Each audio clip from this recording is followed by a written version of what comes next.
So I want to welcome everyone. My name is Rabbi Zach Truboff. This is our last session together in this series that has been titled The Postmodern Piety of Rav Shagar. We've been learning about Rav Shagar, an important Israeli religious Zionist thinker, profoundly creative thinker, one who combines between Torah, Gemara, Kabbalah, Hasidut, and postmodern secular thought, post-structuralist philosophy, bringing it together in unique ways. And what we've been focusing on in the course of these classes has been how Rav Shagar really grapples with the unique challenges of modernity. What does it mean to be a religious Jew, a passionate Jew, a pious Jew in a world that seems to negate the very possibility of that? And we've seen again how he approaches this in creative ways in different topics, how he conceives of faith, how he conceives of faith that is not an illusion, how he conceives of a covenant, how he conceives of the way in which the religious language that we use helps shape our experience of the world.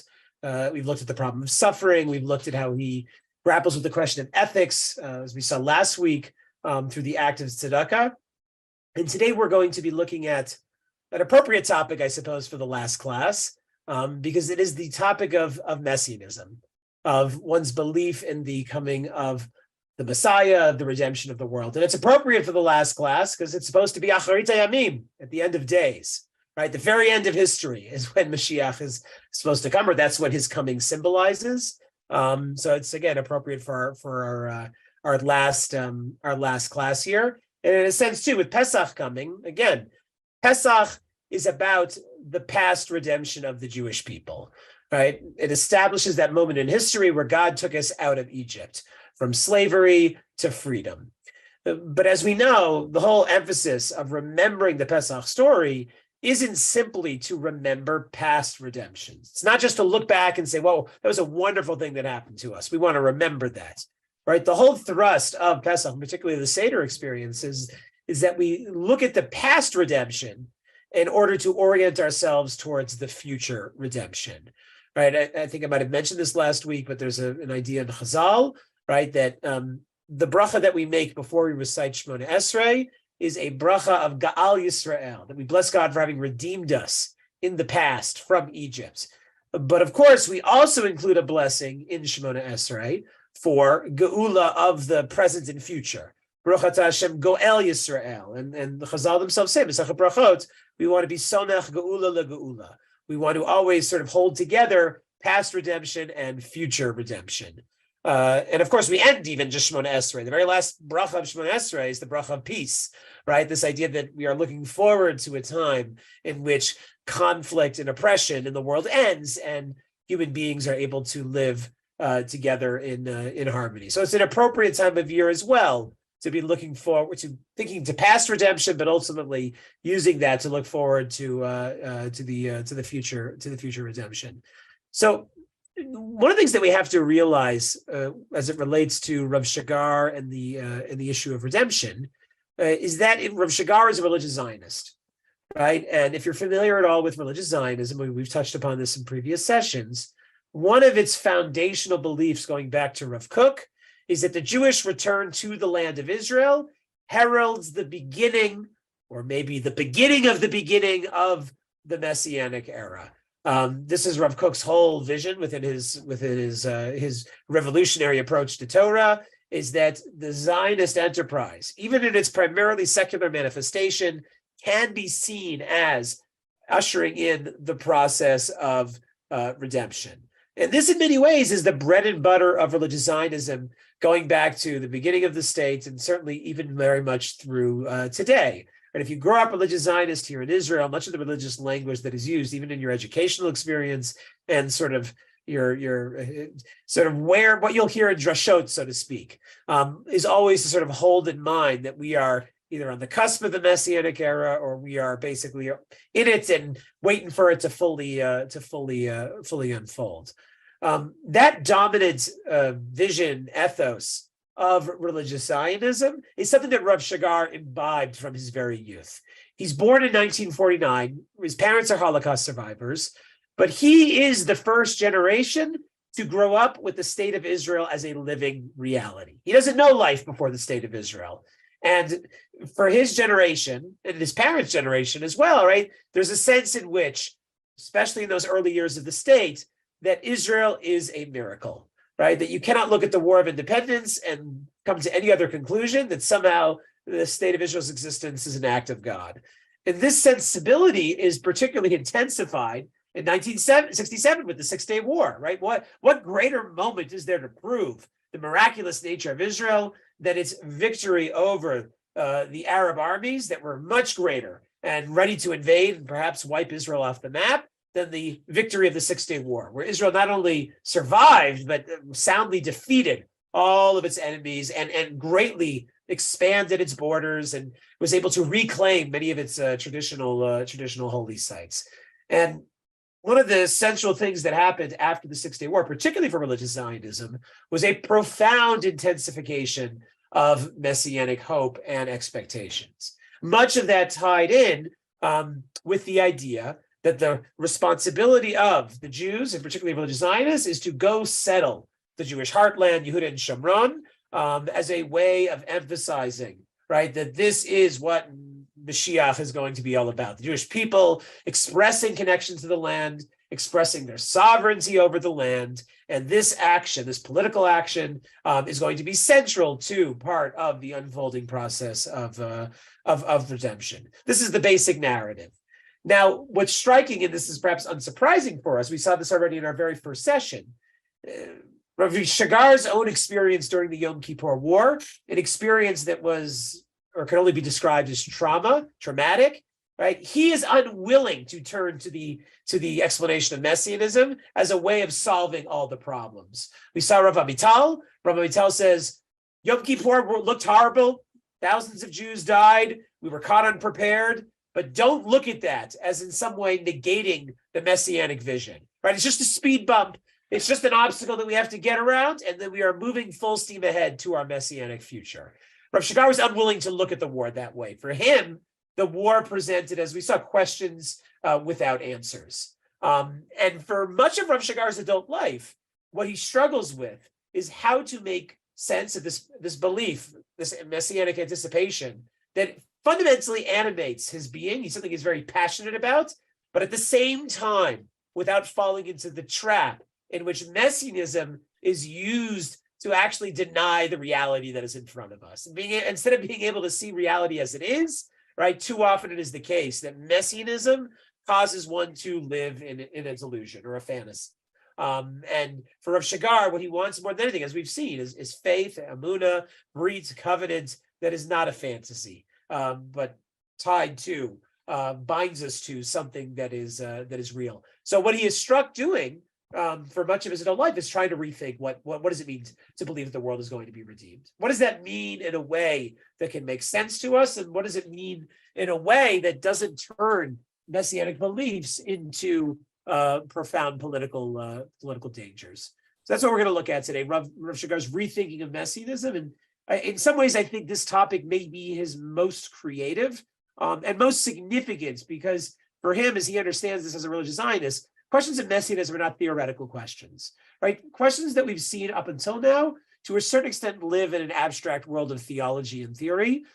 Messianism has real consequences, because depending on what you believe, right, it will directly shape what your political worldview is going to be as it relates to the state of Israel.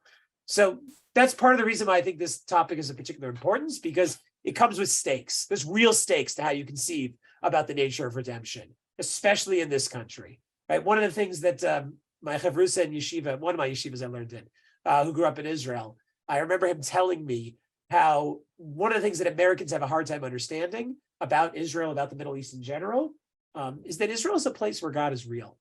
Right. Most of the world, most of the secular world, right? God is a name we invoke, a figure we imagine on occasion, but most of our lives, most of our society doesn't have to be structured around any kind of real belief in God. In Israel, you don't have a choice. God's real. In a certain sense, messianism is real, whether you like it or not. So you better learn to deal with it and understand it, because people are willing to stake their lives, and unfortunately, often the lives of others, on their beliefs in this area. So, as I said, I titled this session, "The Messy Business of Messianism." because there's no question Rav Shagar understands how messy it truly is. But what he also gets is that you can't have Judaism without it, right? There is, in some ways, if there are a fundamental principle of Judaism, if there are three, and I'll use Franz Rosenzweig for a moment as the paradigm, but I think it's one that Rav Shagar very much agrees with as well. There are three fundamental theological commitments of Judaism. It is creation, the idea that God created the world as an act of will, as a miracle in its own right, and therefore the world has a sense of intentionality on some level to it and purpose, even if we don't typically or necessarily experience it that way. All right. Number two, in Revelation, right, that God revealed God's self to the Jewish people, and of course, what we understand out of the process of revelation is the Torah, the covenant with the Jewish people, right? And then the third principle for Rosenzweig and for Rav Shagar absolutely as well is redemption, right? That these three fundamental theological principles are essential, and that redemption in many ways is the natural outcome of creation and revelation. Redemption is creation reaching its full purpose. Redemption is what revelation reveals us the possibility of, right? Revelation teaches us that there's a God and that God cares, and it points us to the possibility of what creation is ultimately supposed to look like. So redemption matters, right, for Jews. There are many things we can sort of say are negotiable when it comes to core theological beliefs or commitments. I'm not sure that redemption is one of them. So what I want to look at tonight are two essays by Rav Shagar, separated by about 15 years or so, and they are both connected to important historical political moments in the life of Israel. And Rav Shagar sees sort of the messianic underpinnings or resonances in each of these historical moments, and he uses them as opportunities to rethink what a hope or a belief in redemption is all about. One of the things that's very interesting about Rav Shagar is he does not hesitate to use political and historical events as a way of thinking through questions of Torah. And what I appreciate about Rav Shagar when he does this is that he is not looking to necessarily develop a concrete political vision through Torah. He's not like looking at policy questions and saying, okay, what does the Torah say about this? What he is doing is looking at dilemmas, looking at challenges, looking at like profound political historical contradictions and turning to the Torah to help make sense of them. Because what Rav Shagar recognizes is that the most profound political questions are always theological questions as well. And so he uses it as an opportunity to think theologically in a way that ultimately helps us understand the political reality as well. The first essay we're going to look at is an essay that he writes at the conclusion of the Gulf War. So we're talking 1990, 1991. And he uses it again to get at these issues of messianism. So what does the Gulf War have to do with messianism? Well, but here's what Rav Shagar reminds us. I mean, I was like in fifth grade, fourth grade for the Gulf War.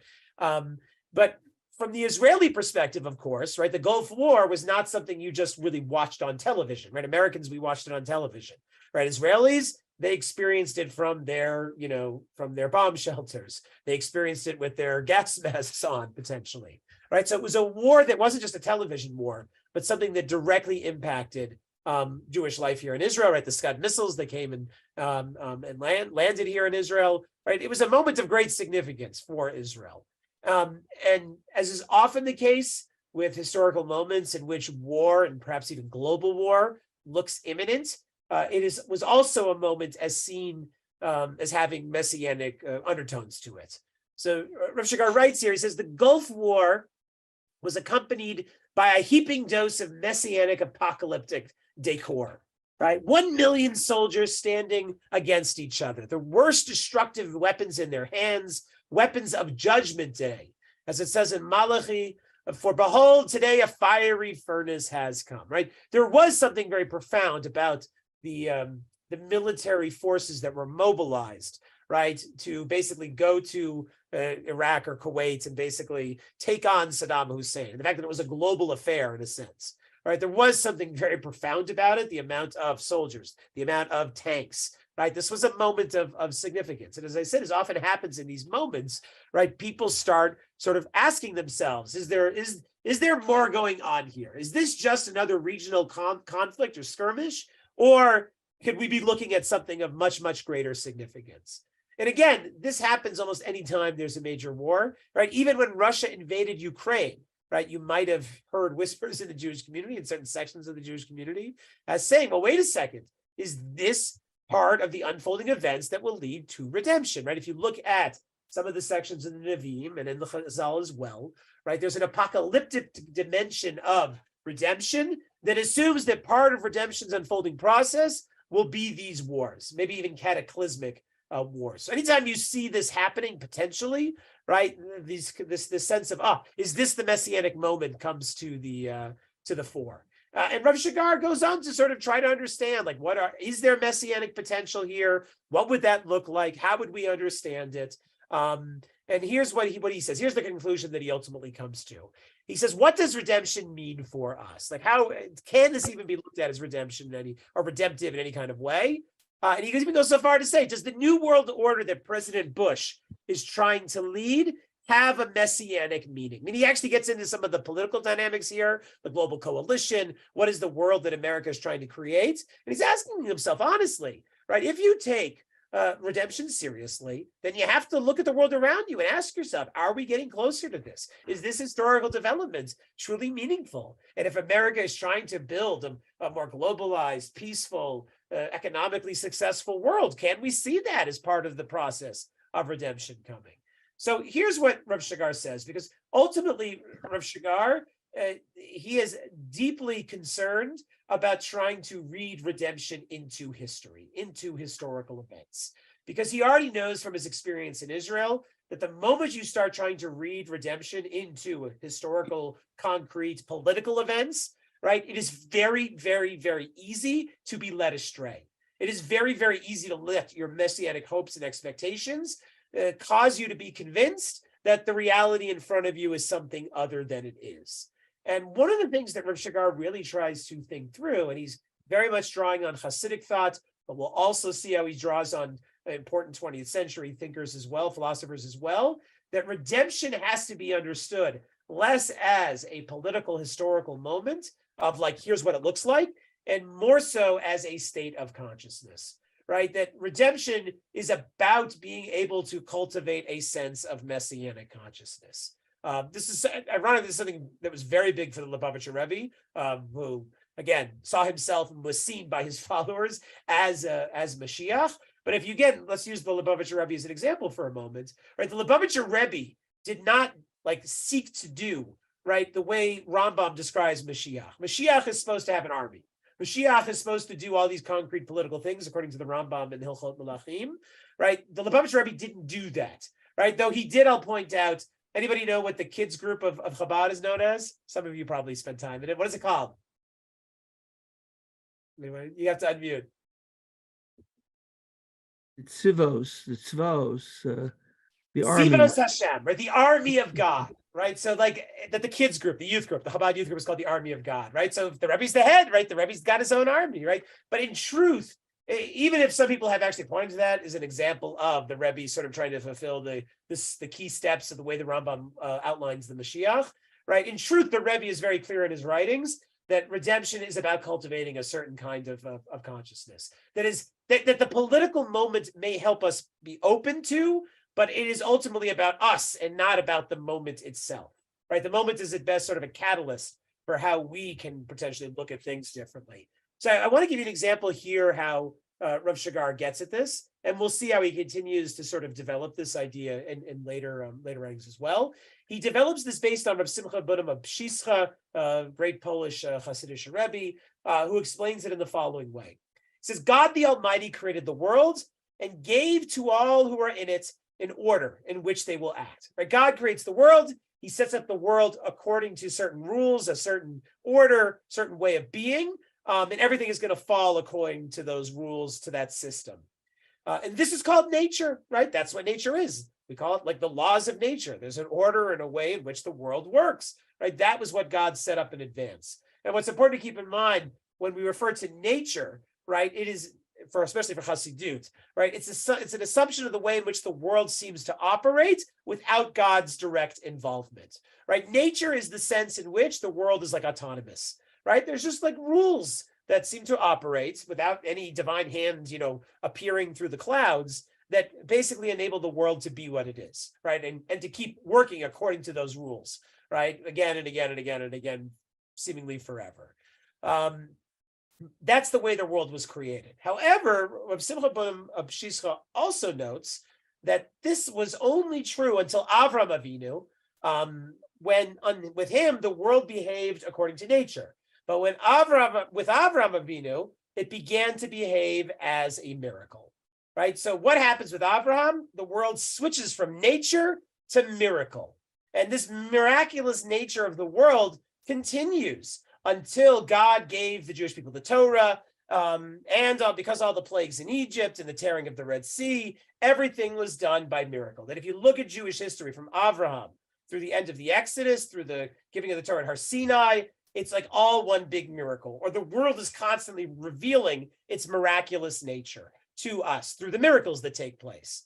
However, when Israel sinned, the world returned to behaving according to nature, and all the miracles were forgotten, even though they themselves were still there, right? But when the Jewish people sinned, when the temple was destroyed, suddenly the miraculous nature of the world returned back to its more autonomous, self-governing sense, right? Where there's like a sort of a system in place that just sort of functions, according to set rules about how the way the world is ultimately supposed to be. But Rav Simcha ben Abshischa's point is that in a certain sense, the miraculous nature of the world is still there, but we don't experience it that way. We experience it as nature, as empty of God, as working according to autonomous ironclad rules. However, he continues here, since the world of miracles is above nature, and since they returned to the world of nature after the temple's destruction, the miracles were forgotten and they had no memory. Nobody remembered them. Like us, that we have no memory of the aforementioned miracles, and in the future that will soon come in our time, the world of miracles will also be used. I mean, we're going to return back to seeing the world as miraculous, and you will see God's divinity and his government, his rule for all to see. Right. So what Simcha ben Abshischa's point here is to a certain extent, like the world isn't going to change when redemption comes. What's going to change is that instead of us experiencing the world as nature, as sort of empty of God, working according to its own rules, we're going to finally recognize the miraculous nature of the world. And we're going to see that which we used to take for granted, right? Because we forgot miracles can really happen. And suddenly we're going to look at the world and see and recognize its fundamentally miraculous nature, right? This sort of goes to the point I was saying before about the relationship between revelation and redemption, right? Revelation is the miracle of God revealing God's self to human beings, to the world. Revelation is always a miracle. Redemption is the ability to recognize how the miracle of revelation is not like just a one-time moment, but actually sort of consists in an ongoing fashion. That the relationship between God and the world does not just appear to us like a bolt of lightning, but actually is constant and ongoing in some fashion. Right. So for what Rav Shagar likes about this text is, again, it puts the emphasis on messianism as not a historical political transformation. It's not that the world becomes perfect or the world becomes heaven or Gan Eden. It's that we actually see the miracle, the divine, the holy, the godly that exists within a world that normally we see as being empty of those things. Here's how Rav Shagar, continues here. He says, if so, the question of messianism becomes much more delicate, right? It's no longer a question of facts. It's not about looking at the historical political reality and saying, okay, have we checked enough boxes to say that redemption is here? As unusual as they may be, no matter how unusual the facts of the world are at the moment, or of miracles, in the language of Rav Simcha Bunim, but the question of our ability to treat what happens as a miracle. Meaning we're not debating, looking at events, looking at the 6-Day War and trying to debate, well, was it a miracle or was it not a miracle? Did it fulfill the certain requirements of a miracle such that it was something impossible and therefore we know it was truly miraculous? Or what Rav Shagar is really arguing here is that things that we could dismiss as not being miraculous, redemption is the ability to see the miraculous within them. And we know this all the time in a sense, right? So much of being religious are those moments where we no longer see the mundane as mundane, but we actually experience that there is something transcendent, something, beyond contained within it. But most of the time, we don't experience the moments that way. But when that moment that we've experienced it as mundane and banal suddenly cracks open to us and we see so much more within it, right? That is a moment of profound religious meaning and even redemptive meaning. And again, the question of our ability to treat what happens as a miracle as belonging to the world of the end of days, because that's what it means to see the divine or to experience the divine within the world in front of us. So what you're seeing here with Rav Shagar is a major shift, especially from the way religious Zionism typically functions, which is about seeing redemption as a concrete historical political reality, to transitioning it towards a sense of like messianic consciousness. All right, that it's not that the world's different, it's that I am different. All right, and that in some ways is a much more radical change, because the world changes all the time. Even dramatic things in the world happen all the time, in which changes that seem kind of impossible suddenly happen. But you know what always kind of looks the same over and over again over hundreds and thousands of years? Well, that's human beings, right? In some ways, it's more easy to imagine a miraculous change in the world as we know it than it is to imagine human beings actually being just a little bit different, to acting and thinking a little bit differently, right? That in some ways is the true miracle, and it's something that I would say Rav Shagar is sensitive to here. And again, for Rav Shagar, the concern is the way in which messianism translates itself into a political vision that is often profoundly dangerous. And he restates that again here. I just want to read this paragraph because I think it's very powerful the way he describes it. He says, not infrequently, our messianism turns from a utopian into an ideology, meaning messianism is about a belief in a better world or the possibility of a better world or the fundamental need for the world to be other than what it is. That is what messianism is based. That's what utopianism is at a basic level. But there's a way in which it becomes an ideology. And what Rav Shagar means by ideology is it means like a very concrete, again, political historical worldview. The redemption has to look a very specific kind of way. And it has to look a very specific kind of way because that's the way that I'm committed to based on the world that is in front of me right now. He says, I do not mean ideology in the simplistic sense in which Bloch perceives. He's talking about Ernst Bloch, a German Jewish early 20th century thinker, Marxist thinker, as a concept that is a tool of control, but ideology in the sense of a harsh concept that is neither attentive to reality nor to the person. Right? He's thinking about ideology in a way that somebody has a very concrete worldview that they can't get outside of, right? Probably the best way to understand ideology in the terms that Rav Shagar is describing it is to think of American political discourse today, right? Like, again, if you're a Democrat and you identify strongly as a Democrat, or if you're a Republican and you identify strongly as a Republican, that commits you to a very narrow, specific, concrete worldview, right? And within that worldview, certain things are black, certain things are white, certain things are good, certain things are bad. And that's just the way that it has to be, right? That is what it means to fully subsume oneself within an ideology. And once you're inside an ideology and you embrace it fully, as he says here, an ideology built on the need to hold the line between myself and what I need to believe in, right? Once you fully commit yourself to an ideological worldview, right, then the reality in front of you has to conform to that ideological worldview, right? And the simplest example of this, as we know, is that if you present information that you believe contradicts or disputes the worldview of your political interlocutor, right? Like, you can give them that information, you can give them that great article that proves their whole political position is wrong, and that person can even read it. But what they will not do is be able to read it and actually understand it as contradicting that which they already believe to be true. Because once you're in an ideology, you have a need to hold the line. And you have a need to believe in very specific, concrete things, and nothing can really disabuse you of that. And therefore, when you experience either reality or people or information that contradicts that worldview, you have only one option, which is to dismiss it or to interpret it away so that it's no longer a contradiction, right? And when you're stuck in that kind of position, which you basically can't see reality for what it is, right? That is the concern that Rav Shagar is expressing here. He says, for one who is captured by ideology, the obligatory behavior is derived from this is how it must be, right? Once you're in, right? Like you buy the party line, hook, line, and sinker, right? If you're a real Republican, a real Democrat, right? Like you know what your talking points are. You know what's kosher and what's treif, and that's just the way it has to be. And not because of this is how I am. Meaning, Rav Shagar's point is that when you buy into ideology and these deep ideological commitments, it's simply like that's the way it has to be, right? And it doesn't stem from any personal place of looking at the world and coming to your own conclusions, or reflecting on your own experiences and deducing that this is what the meaning of them is for yourself and how you should act in the world.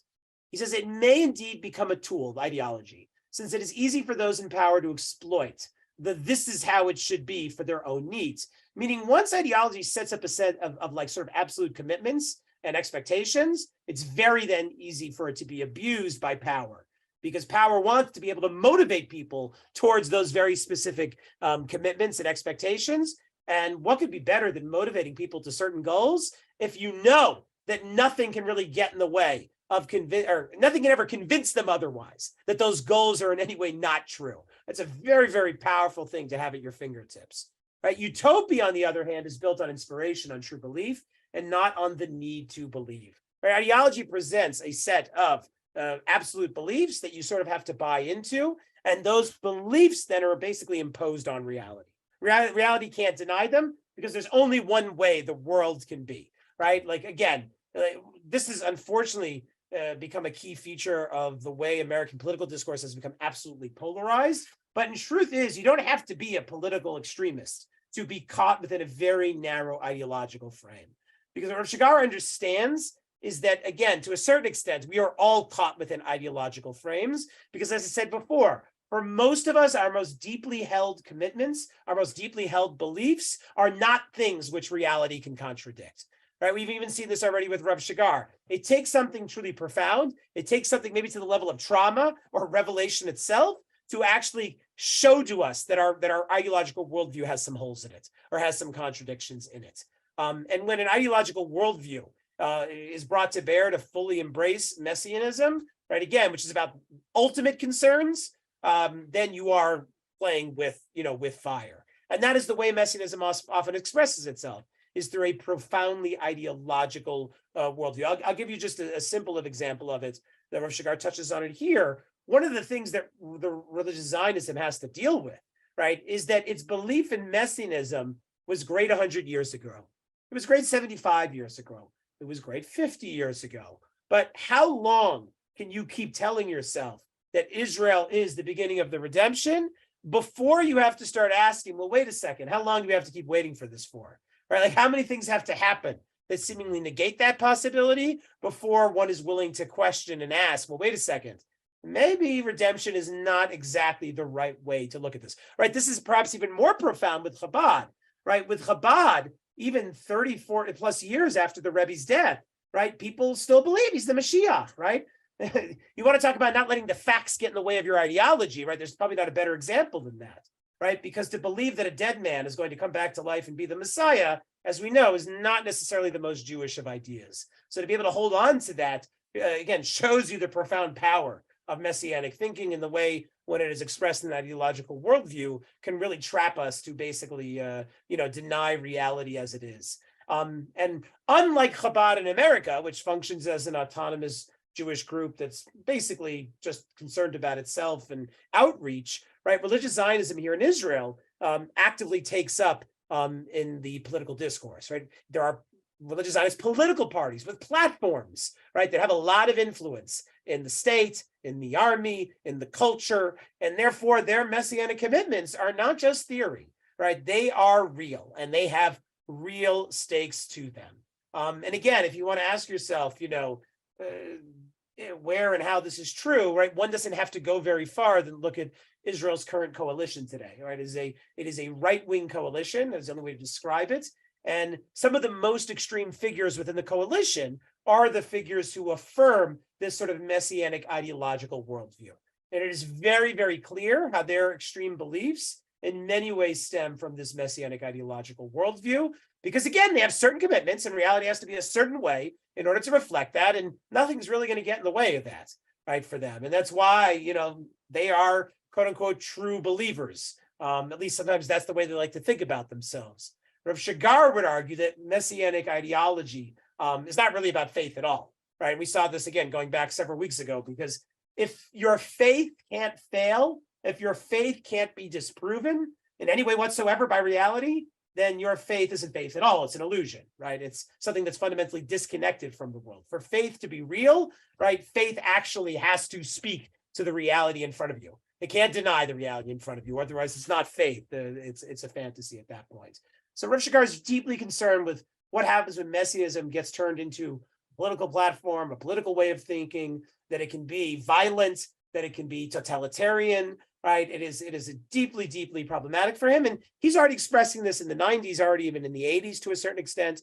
And in that way, he is going against like a major thrust of the religious Zionist community, especially for the people that he is close to, right? Rav Shagar is not necessarily a liberal. So when he offers these critiques, he is in some ways, but he also isn't. And so when he offers these critiques, right, he is in some ways criticizing those who are fairly close to him.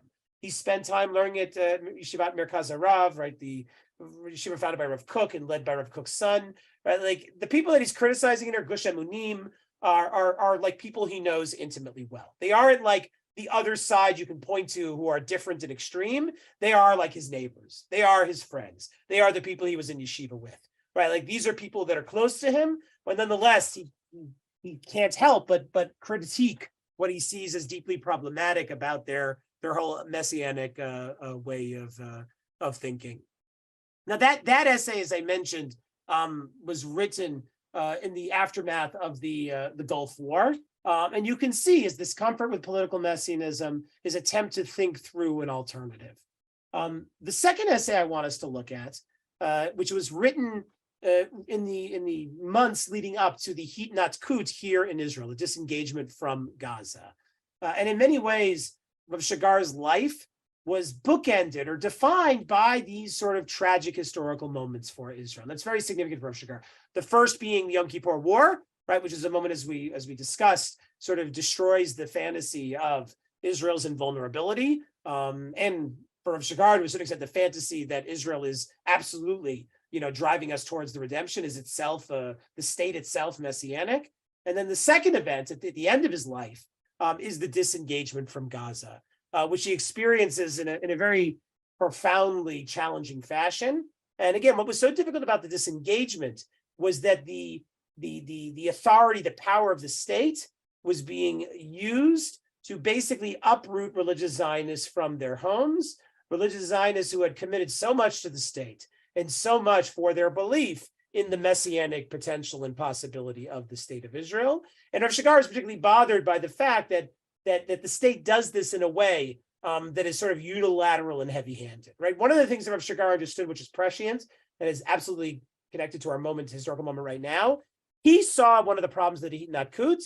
Again, he was ambivalent about it. He could see that there was good in it, but he also saw that there was bad in it.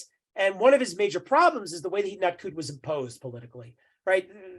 Sharon did not run on the platform of the Hitnatkut, get elected with a mandate, and then be able to say, okay, the majority chose me to do this, right? It kind of came after he was already in power. There was no referendum. There was no sort of way to easily say this is the will of the people. And they pushed through the disengagement. And Rav Shagar feels that heavy-handedness actually profoundly alienates the right, who felt they were just like trampled, and that he understands that process is going to have consequences. Because when you act unilaterally to impose your will on the other, right, you can expect that is going to, you might win in the short term, but you may very well lose in the long term.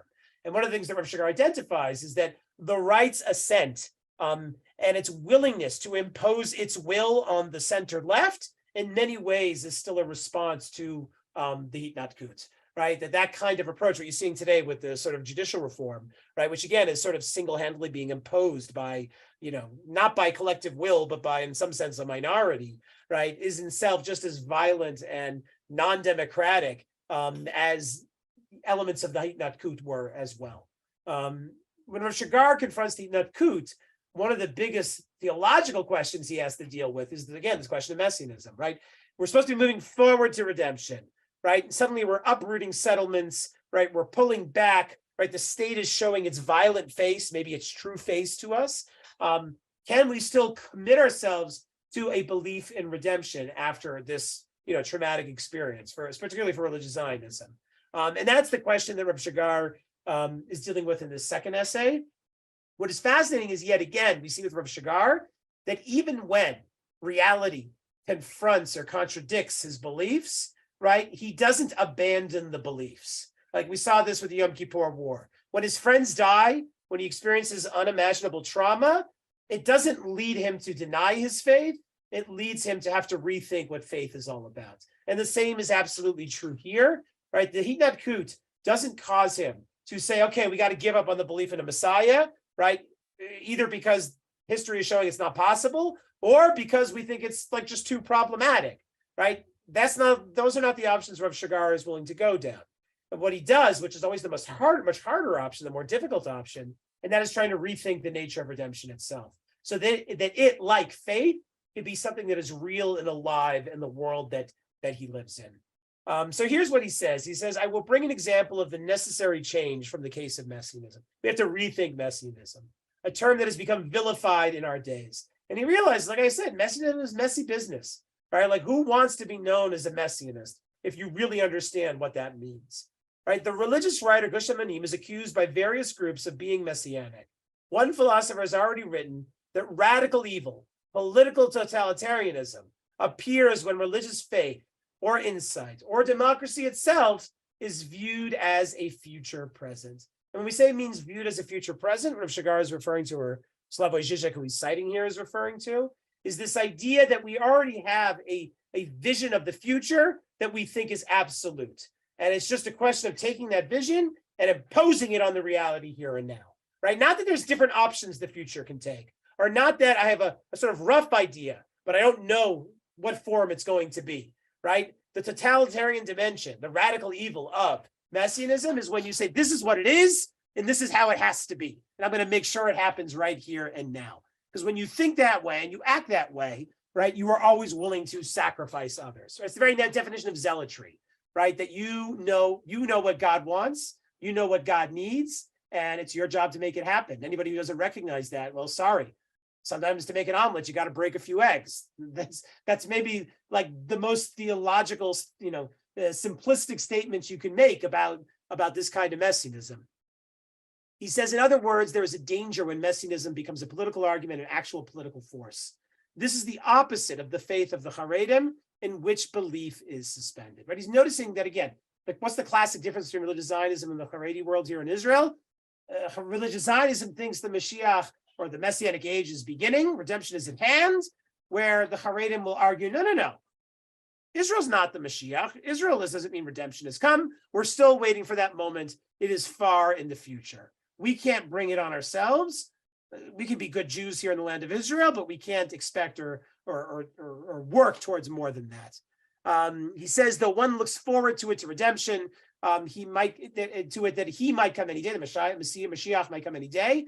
One does not understand Messianism as having actual meaning. This is the Haredi outlook, right? You believe in Mashiach, right? You pray for Mashiach, right? But you as a Haredi Jew isn't like thinking to themselves on an active daily basis, okay, here's how I'm bringing Mashiach. Like, here's my job. Here's what has to come next, right? For the Haredi Jew, right? Like, again, right? You believe, but your Shabbat, your Shacharis, your Pesach, right? It's going to look like it's always looked for Jews, because that's what a Jew does. We hope for the future, but we know what we're supposed to do in the here and now.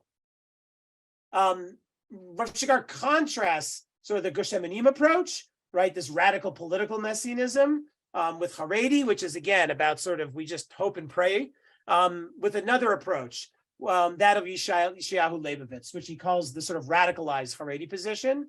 Because what does Yeshayahu Leibovitz say? Famous Zionist thinker, religious in ways, but not religious Zionist in the sense of Rav Kook. Leibovitz offers one of his famous lines, or his expression, that any Messiah who comes is by definition a false Messiah, right? Kol Mashiach Shabahu Mashiach Shel Sheker, right? Any Messiah who comes is by definition a false Messiah. And what Leibovitz is getting at by this is in some ways a secular worldview, one in which redemption is an ideal that we aspire to, but never really fully comes in reality, right? If the Haredim thought the Mashiach will come, but it's not our job, we can't do anything about it, we just hope and wait. Leibovitz takes it a step further and says, you know what? It's an ideal. It's something that motivates us, but it's never actually going to happen. Any Messiah who comes is by definition a false Messiah, right? Jesus claimed to be the Messiah. Well, we know he was a false Messiah. Bar Kochba claimed to be the Messiah. We know he's a false Messiah. We can go down the list, right? State of Israel comes. Well, Leibovitz would say, we know it's a false Messiah. Anyone that comes, right? No matter how accurate it might attempt to appear, right, is ultimately false because in a sense, it's only an ideal that we can aspire to. Anybody who tries to make it a reality is fundamentally engaged in either deception or error. He says, but in opposition to his position, to Leibovitz, the Haredi position believes that the Mashiach will come, but through a miracle, right? What the difference, again, between Leibovitz and the Haredim is that the Haredim do believe in Mashiach. We can't do anything to really make it happen. But if and when and how Mashiach will come, it will be miraculous. Right? Intensifying this position doesn't mean that Messianism must be relegated to the realm of prayer, to the place of yearning, and its activism uprooted completely as their Haredim thing. In this discussion, where he's presented three options, the Gush Emanim option, and the Leibovitz option, both of those are extremes that Rav Shagar rejects. He rejects the Messianism that says it's already here, it's our job, here's how we make it happen, go settle that hill over there, hold it, right? Like affirm a very clear eschatological vision that we're making happen right now, right? That's one extreme Rav Shagar rejects. He also rejects the Leibovitz extreme, which says, Al Mashiach Shabbat, Mashiach Shel Sheker, right? Anybody who comes claiming redemption is at hand is essentially deceiving you. It's a lie. It's false. It's an ideal we aspire to. It's not really going to happen. He rejects both of those extremes. The path that he wants to follow here is in some ways he identifies with the Haredi path, in which we don't give up on redemption, right?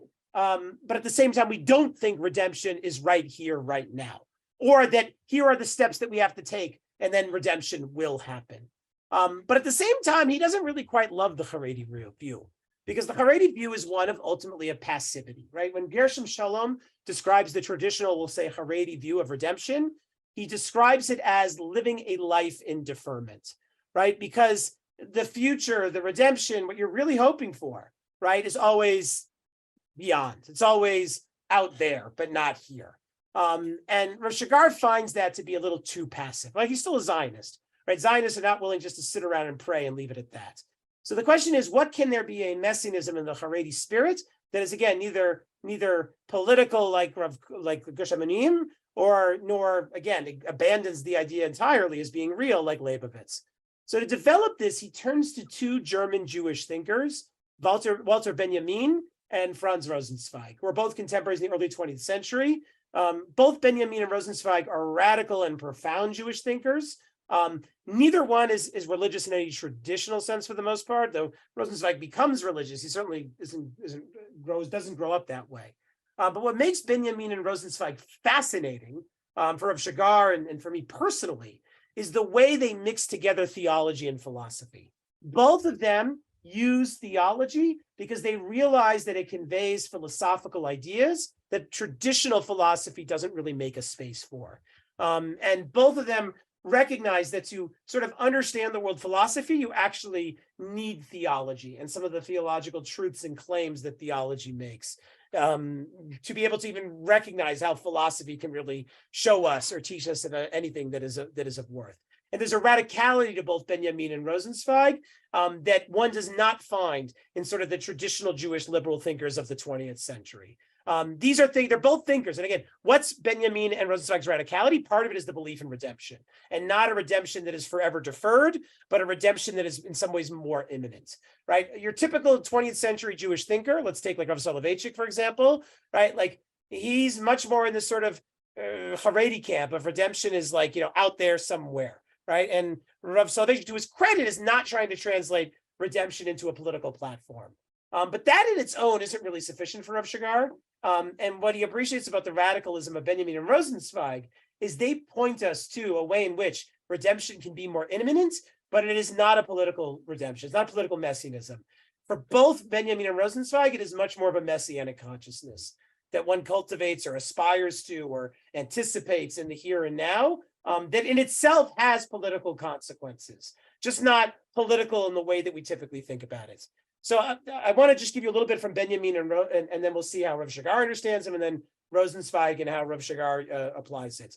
So with Walter Benjamin, Walter Benjamin writes the Theses on the Philosophy of History. I want to say it's either 39 or 40 or 40, maybe it was like 41 or something. He's a German Jew, right? He tries to flee when the Nazis rise to power. And as he is fleeing, right, like he is basically trying to make sense of the world and how the world is falling apart. And one of the last things he writes are these Theses on the Philosophy of History, which again are sort of like radical, philosophical, almost mystical conclusions that are Marxist. I mean, this is his very fully in his Marxist mode, but one in which the theological implications of Judaism are very important for understanding, like for a Marxist understanding of the world, for a materialist understanding of the world. And in these, he's very much drawn to the idea of redemption. He writes these like literally very closely before he dies, and they're very profound. And one of the ideas that he keeps coming back to is that revolution, the Marxist idea of revolution, can really only be understood through the Jewish lens of redemption. That without the Jewish lens of redemption, revolution doesn't really make sense, but not in sort of the mystical, miraculous sense either. So we have to understand what he means. So he talks about this in multiple places in this like sort of fragments of the essay. But the core idea I want to just focus on right now is the way in which he describes how revolution is always a rupture. Revolution is a rupture of the status quo, right? We think the world works a certain way, and then revolution comes and literally turns it upside down. And it means starting from scratch. And that moment of rupture, that moment of turning the world upside down, starting from scratch, is a profoundly radical moment. It's also a profoundly terrifying moment, right? Because when everything you know suddenly gets wiped away to usher in something new, right? There's something profoundly anxiety-provoking about that, profoundly terrifying about that. And what he talks about here, and it's fascinating again, just because Pesach is coming. It's deeply, again, you'll be able to pick up on the Jewish resonance here very quickly, right? What he points out is that revolution is always connected to time, right? A revolution begins with the disruption of time. It begins with the disruption of clock time, and it ushers in a new calendar time. So like, what does that mean? Well, clock time is to a certain extent homogeneous, right? If you have a clock, right, like the old clocks with the hands on them, right, they just keep going round and round. There's no real way to differentiate one day from the next by looking at a clock, right? It's just sort of universal, abstract, right? You're stuck in the rat wheel of time, goes on and on and on and on. No way to really know yesterday from tomorrow, right? The calendar, however, always has a historical sense to it. And what Benjamin wants to argue is that revolution, which is really for him redemption, he says it here, is a break in the way that we think about time. It's a fundamental new beginning. And part of the reason this is so fascinating is that he argues that revolution and redemption means a break in clock time and the beginning of a new calendar time. So where do we see this? Well, we see this in the Exodus from Egypt. Right? The Exodus from Egypt ushers in a fundamentally new calendar for the Jewish people. Right? What's the first day of the calendar? Right? It's Rosh Chodesh Nisan, right? Nisan, the month in which the Jewish people leave Egypt, is today, right? Or the day in which the month in which the Jewish people leave Egypt, that begins the new calendar. That is the rupture. That is the new beginning, right? Nisan is the month of miracles. It's the month of the plagues. It's the month in which they leave Egypt. It's the month of Kriyat Yam Suf, right? This is the miraculous moment of rupture, which ushers in a new possibility of time. And what Benjamin also points out here, as I said, there's a disruption of clock time, right? Clock time is that ambiguous, homogeneous time that just feels like you're on a rat wheel doing the same thing over and over again, right? Tomorrow, yesterday, today, it's all one and the same. So he talks about how the Second French Revolution in 1830, it's called the July Revolution. He points how one of the things the revolutionaries did is they shot out the clocks, right? They shot out the clocks because you have to sort of disrupt time in sort of its continual arbitrary repetition in order to make a break for something new. And he points out here the shooting out of the clocks is like the miraculous rupture moment of Yeshua stopping the sun in the sky, right? That's the miracle he does when the Jewish people are fighting. He stops the sun, right? It's a moment of rupture. It's a moment of revolution. It's a moment of transformation. And what Rav Shagar wants to argue is that Messianism, the way he wants to think about it, is holding the space open for that rupture, holding the space open for the possibility that the way the world is now is not the way the world is always going to be. We think things that are around us are going to last forever. We think we're going to last forever, right? A true belief in messianism is a recognition that however the world looks right now, everything could change. Everything could change tomorrow. Everything could even change maybe in the next 5 minutes, right? And when you live with that kind of awareness, right, that fundamentally transforms who you are as a political actor in the world. So let me just read a little bit here. As the modern philosopher Walter Benjamin expressed well, messianism as a miracle, because it's a rupture. A miracle is always a rupture. It's a new beginning, right? What's perhaps the most miraculous new beginning that we all experience? Well, it's the new beginning of birth, right? Every birth is in some sense a miracle because we get something new that never existed in the world before. And of course, every birth, every labor is painful and difficult and scary, and you're not even sure whether the mother and the child are going to survive, right? And if you've ever been a parent, right, that very first birth of your first child, right, like you are never the same after that. Like that, in some ways, at least for me, was like the most transformative moment of my life. Getting married was very big, but having my first child, that one, it was like the world was overturned for me. I was never the same. I was never the same again, right? So as the modern philosopher Walter Benjamin expressed well, messianism as a miracle can be understood as a revolution and not as a process as is understood by the Enlightenment. So here's the thing, if revolution is a miracle, if redemption is a miracle, you can't prepare for it. You can't take steps to make it happen. All you can do is open yourself up to the possibility of it.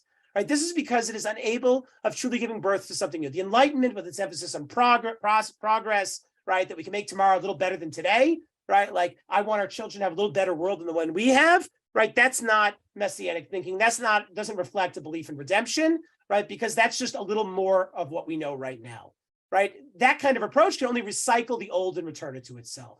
Leibovitz made it eternal, the gap in the duality between the physical and the spiritual. Remember, Leibovitz said Mashiach's never coming, redemption's never coming.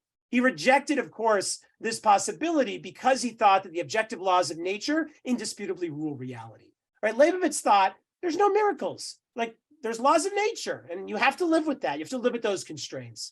But Rav Shagar notes, and this goes back to what we saw before with Rav Shagar, the great innovation of messianism, that which the great prophets preach so enthusiastically, is rooted exactly in this, that the gap is not absolute, and that the Mashiach will bridge between the objective and the subjective. He will come. Messianism as a utopian echo that acts upon us and inspires us must continue to provide spirit for those who interpret faith. Messianism is indeed a revolution, a refusal, the place in which the desire of the subject bumps into historical laws. What he means here is that the desire of a human being in the messianic anticipation causes us to recognize that all these things we think are important, all these things that we think are of ultimate significance, are ultimately, again, like temporary, passing, transient, right? That there's an ultimate reality and a rupture that brings forth that ultimate reality that will remind us and show us how everything that we think is God is really not. Right? Like that is the revolutionary consciousness that we have to hold open to. And the reason this is so significant, and I'll say it again with Rosenzweig, is that the number one thing that often prevents us from being able to change the world radically in the way that we claim that we want it to be is our very investment in the status quo as it is. Like, we say we want a transformed world, we say we want a radically better world, but usually we just want the world as it is, maybe a little bit better for us, right? And it's our investment in the way things are, because in many ways we're terrified about what a radical transformation might be, that causes us to do basically all that we can to keep things the way that they are, right? Radical transformation is not something human beings run towards. Radical transformation is something human beings fight with every fiber of their being. And messianic consciousness, a true belief in redemption, a hope for redemption, to pray for redemption, means being open to the possibility of the impossible. It means recognizing that those things you think are of ultimate importance and your investment in them is far deeper than you want to acknowledge, are really, again, transient and passing, that there is something more. And giving up the way things are to recognize there is truly something more, it's not something human beings do very often. Remember I said before, right? What's the greatest miracle of redemption? It's that human beings might actually be different. And part of that difference, part of that true revolutionary consciousness means a willingness to, again, like embrace something more than what is, right? To be willing to work against your own self-interest towards that radical otherness that you believe can and should and must be. He says, unlike the Haredi community, Leibovitz's position that we have described is not possible for the religious Zionist community. Religious Zionism is still committed to Mashiach, some idea of redemption. We can't just get rid of it like Leibovitz did. Without Messianism, there can be no religious Zionism, just as there cannot be Zionism. A utopian pathos is an essential part of it to fix the world. For Rav Shagar, even secular Zionism is messianic, right? And he's correct. If you look at the history of Zionism, even secular Zionism, right, it is basically a secularized messianic ethos, right? Ben Gurion's writings are full of like messianic anticipation, secularized messianic anticipation. So Zionism, even in its secular form, it has messianism, that utopian aspiration as part of it. We can't just get rid of Mashiach, of redemption, if you're Jews, certainly if you're Zionist, right? Like maybe the essence of Zionism is a return to Zion, right? Jews are only supposed to do that at the end of days. The Jewish return to Zion is like what we see as redemptive, right? So you cannot be a Zionist and on some level just say you're going to get rid of redemption. It just doesn't work. But how is it possible to resolve this insight with the previous one, that messianism as a future present is evil, right? So for Benjamin, and the way Rosenzweig wants to use it, it is holding open that possibility of revolution, of rupture, of transformation. Remember how hard it was for the Jews to really leave Egypt. So like we think of it in hindsight, of course they wanted to leave. They saw the miracles, right? Like it was obvious, like there was a better world waiting for them. But don't you remember what happens to the Jewish people just 7 days later? They leave Egypt. They find themselves at the Red Sea, right? The sea is at their front, and Paro and his army is at their backs, right? The Jewish people have gone from that proverbial, between a rock and a hard place, out of the frying pan and into the fire. And what do they do at that moment? They turn to Moshe and they say to him, were there not enough graves for us in Egypt that you had to take us out to the desert here to die, right? That is the way human beings typically look at radical change, right? They look at it as death, right? They look at it as like, bring us back to the way bad things used to be. Because I'm not willing to risk, I'm not willing to jump into the Red Sea in order for it to split, right? That's not something human beings are willing to do for the most part. We'd rather go back to Egypt. We'd rather go back to slavery and oppression and an unredeemed world, right? It's a real challenge here to hold open that space for messianic conscience, for messianic yearning. And I'll conclude by showing how Rav Shagar draws on this for Rosenzweig. I know we're a minute or two over, but I'll just try to finish here. Rosenzweig has a very similar notion to redemption as Benjamin. Rosenzweig actually influences Benjamin. He writes earlier than Benjamin, a little bit earlier than Benjamin. Benjamin reads Rosenzweig. And for Rosenzweig, redemption is, again, sort of the core engine of Judaism, right? He writes the Star of Redemption. You don't put redemption in the title of your magnum opus unless it's important to you philosophically and theologically. Rosenzweig's understanding of redemption is such that we have to, at a certain level, recognize it is always not yet, right? It is something we believe can happen and will happen, but most of the time, maybe nearly all the time, we also have to recognize that it is not yet. We pray for redemption. We believe redemption is possible. We believe redemption can be today, not even tomorrow, but today. But at the same time, when we finish those prayers and we see Mashiach hasn't come, we have to recognize that it is not yet. And what Rosenzweig expresses and what Shagar is really drawn to, and he sees this as being relevant to religious Zionism, is that religious Zionism can pray and hope and dream for Mashiach with every fiber of its being, and living in the land of Israel makes that even so much more real for us, right? To live in the land of Israel is to experience God in a way unlike anywhere else, right? You're walking on the stones in the hills where our ancestors walked. Like I can just, walk for 15 minutes and see the Temple Mount practically from where I live, from a hill overlooking it, right? Like this is a place in which you can feel that God is just beyond the horizon, that redemption is just beyond the horizon. So it is a place that inspires great messianic yearning and hope.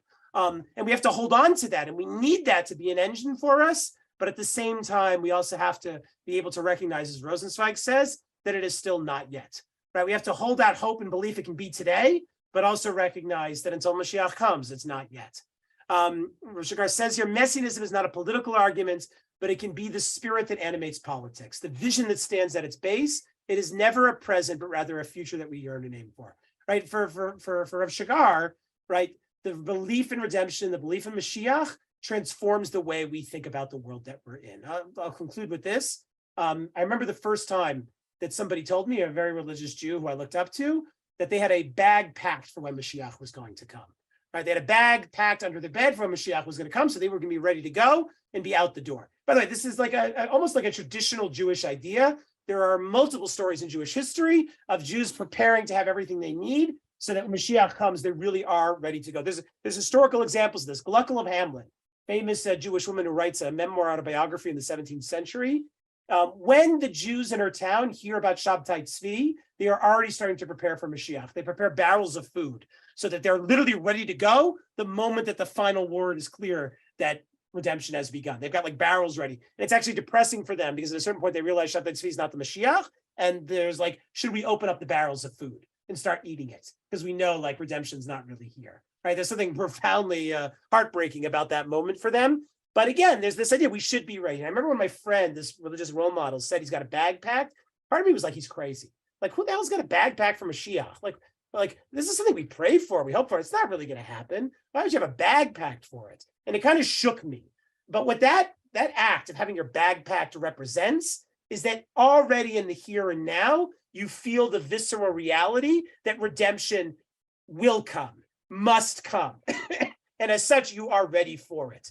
And why that is significant politically is instead of saying the structures, the truths that orient our world in the here and now are absolute, right? Like, I'm a Democrat, I am a Republican, that's the truth. I'm a Likudnik, I believe in the reform, I'm against the reform, right? Whatever your political ideology is, instead of thinking that is like absolute truth, Sinai, when you got your backpack for Mashiach, it is a constant reminder that though you live in a world that presents itself as absolute, that world is ultimately transient, right? That there is a radical rupture and revolution that is just waiting to come.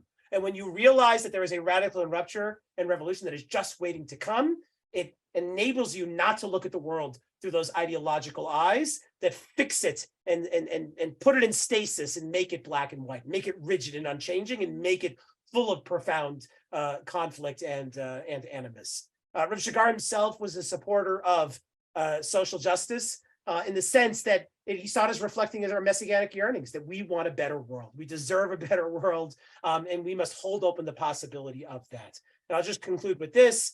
He says, when we ask ourselves if we should join with one social protest movement or another, we must ask if the movement merely partakes in the twisted rules of the same corrupt game, or if it really aims at actual change. When we go out there to try to change the world, if we're just trying to make it 5 or 10% better, that's maybe not a bad thing, but it's not what we should ultimately be aspiring to. Some social protest movements call for change, but a change still within the assumption and rules of the existing consensus. Just want things to be a little better, right? What's wrong with that? However, right, the Jewish belief in redemption is an aspiration for something more that we want to feel in the here and now, already feel pulled towards in the here and now. We hope for a more radical change. It is a change in the rules of the game itself, a new orientation, a new direction. This is because our justice, Jewish justice, as it were, compels a society of intimate connection and not one of man is wolf to man, even if the wolves are tied up and restrained by the chains of the law. Right? What we hope for is not a world in which the political arrangements of Israel are better and we're not so conflictual, right? So we're not always going at it with each other. What we yearn for is a redeemed world. It doesn't look like this one. It's not the state in any way that we can typically understand it, because states are human, and redemption is divine. And we have to hold ourselves open to that rupture and revolutionary possibility of God, right? It's what faith is all about for Rav Shagar. And holding that space open for it, right? To feel bound by covenant, to say this is something we don't just hope is true, but know is true and feel pulled towards it in the here and now. That's what it means to be a Jew. And that belief in redemption also means that we're not going to fall into the traps of the political ideologies of others, to those zero-sum games that deny reality. We know that there is so much more, and we have to be open to that radical possibility. I want to thank everyone for all these classes. I know I went a few minutes over, a little bit over. I appreciate your patience, and if anybody has any questions or comments, I'm happy to take a few minutes here. Okay, thank you. Oh, Chaim, go ahead. I was actually most interested in Rabbunim, Simcha Bunim concept, because in many ways, to me, that's the most radical change of consciousness. I think that to me is the meaning of Mitzapim Liyeshua. In other words, it's the constant being aware of Leta Tarmine, that God is always there, and I find that far more compelling, in a sense, that the redemption is always going on in a sense. We just don't hear it or see it. It's this like the famous Sfat Emet that when God said Lech Lecha to Abraham, he's saying it all the time. It's just Abraham happened to be hearing it, or creation is going on all the time. It's just that we don't see it. And so Mitzapim Yeshua is that radical consciousness, which is ongoing. I think to me that's the Hasidic approach that is far more appealing. So look, I hear that. Here's the thing: I'm not a mystic, so I don't know what it means to see like the world is miraculous, not in a mystical sense, because I'm not a mystic. I don't have those kinds of experiences. That's not the way I look at the world. The world has rules, and I experience it that way, right? So in that sense, I struggle, a bit. What we can be open to are the moments of rupture, right? Chassidut imagines a sort of constant and continuous, like consciousness awareness of a hidden reality. I'm not sure that's possible, but what Benjamin and Rosenzweig point us to is the possibility of rupture and redemption. And we all experience moments of rupture. They're not continuous. That's the whole definition of rupture. Can't be continuous, right? The clock only stops. The calendar only starts again once. It's only one Yitziat Mitzrayim, right? Moments of rupture, like falling in love, like having your first child, like confronting death of somebody you love. They don't happen very often in your life, but they reveal sort of the excess of what is, and shows you that there's more. What's important to me, I think, for Rav Shagar, and certainly Rosenzweig says this as well, is that it's not that redemption means I experience it in the here and now. It's B'yal Yeshua it's an anticipation, right? And it's the anticipation of it, the belief in it, that it can be here, even if it's not here, which is not a mystical experience, right? Because desire is not mystical. It's that I feel it pulling me, but it's still not here, right? Like that is a very powerful experience because it enables us to step out of the political structures and ideologies that so often contain us, constrain us in ways that we can't understand. So the possibility of rupture and the being able to orient ourselves to the possibility of rupture, that I think is very, very, very, very critical. I'm envious of people who have sort of, like you said, the Hasidic sort of seeing the deeper, divine layer of reality. There's a certain poetry to that, which I kind of buy into. But I also know, like, I don't spend most of my day writing poetry as much as I love it. Like, we live in a world that is very material, and we have to kind of be willing to acknowledge that on a certain level. And that's where I'm very Rav Shagarian. I want my experience of the world to match my theology. I don't want to live in the sort of poetry is something you read once in a while, or even a lot, but it can't be a continuous experience. And that's where I'm coming from, at least. But I deeply aspire to what you're saying. Any other questions or comments? So we actually we need to end now. We're getting kicked out. Would you like to put your email in the? I mean, you don't have to, but if you'd like to follow. Yeah, well, always fine. It's okay, perfect. All right. Gmail. So Rabbi Trubov is putting his email in the chat now, and I'm sorry that we need to end, but thank you so much, Rabbi Trubov, for such a fabulous full session, not just for today's class. And thank you so much to everyone else who always joins us for learning. While this was our last session together, there's always more to come. So please check our website at drisha.org. And I see Rabbi Trubov's email in the chat now. So we are all good. Thank you so much, everyone. And God willing, we'll have this opportunity to learn together in the future. Thank you.